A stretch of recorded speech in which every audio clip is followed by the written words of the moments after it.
This is Stacy McKibben with the Master Communicator podcast, where CEOs, senior leaders, and C-suite executives share their advice.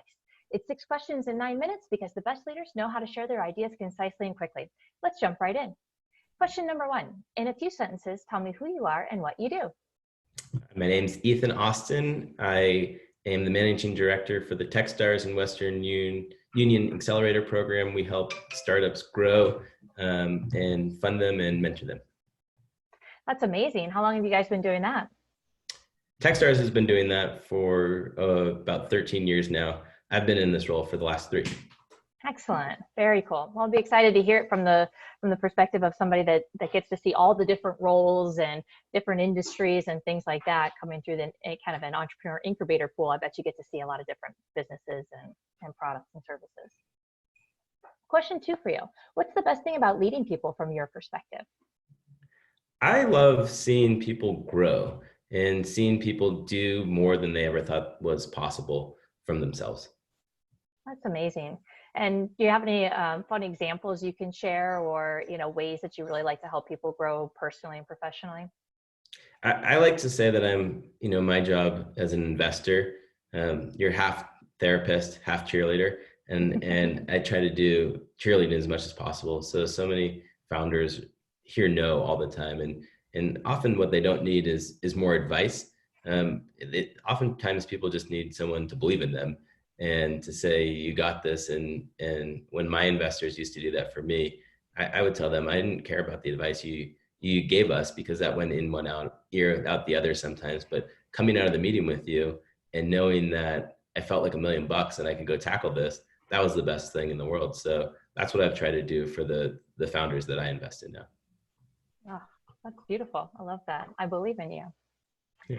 Question 3. I often hear from other leaders that business would be great if it weren't for that pesky people part. I'm curious, what are your thoughts about that?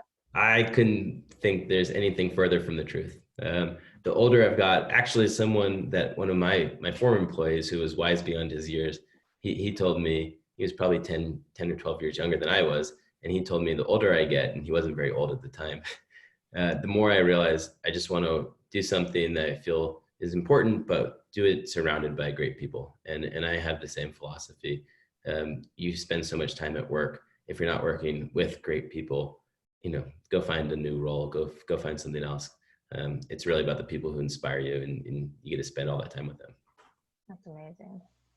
What other successful business leaders like yourself should be on the podcast? I'm thinking about, who else should we be paying attention to in the community? What other powerful voices are out there? I think Matt McCall would be great on this podcast. Matt McCall is a venture capitalist at Pritzker Group Venture Capital. He was one of my early investors when I was a founder, and he was always a believer in people first and businesses second.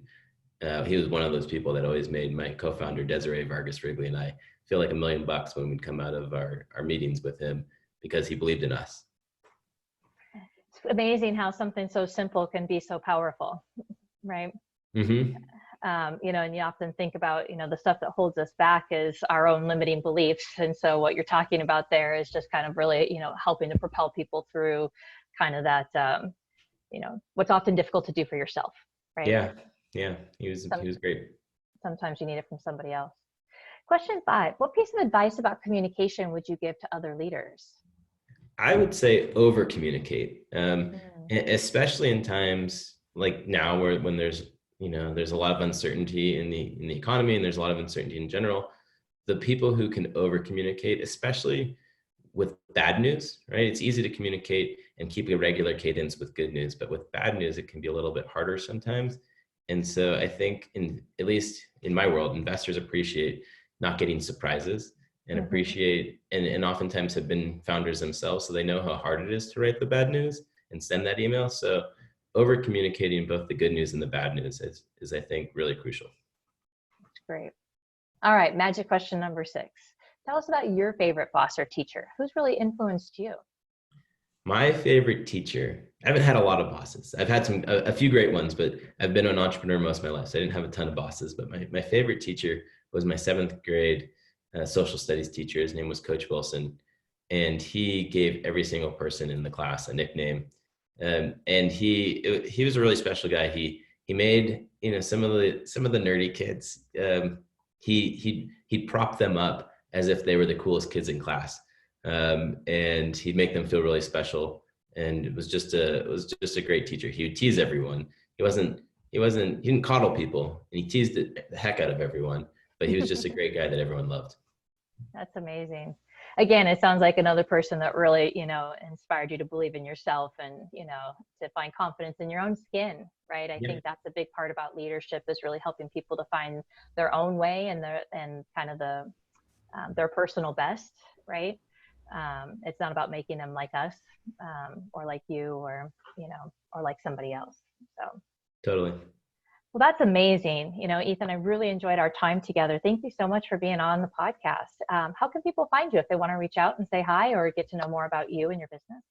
Yeah, I am on LinkedIn. I'm pretty easy to find there and fairly active, so feel free to reach out.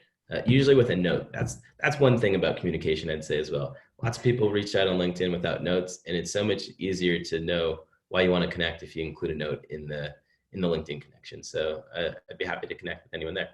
That's great. Great tip on your way out the door. I love that. All right, guys. Well, this is Stacey McKibben with the Master Communicator Podcast. For more ideas and insights, please do go check us out at www.concilioteam.com. And we look forward to seeing you again next time. Take care.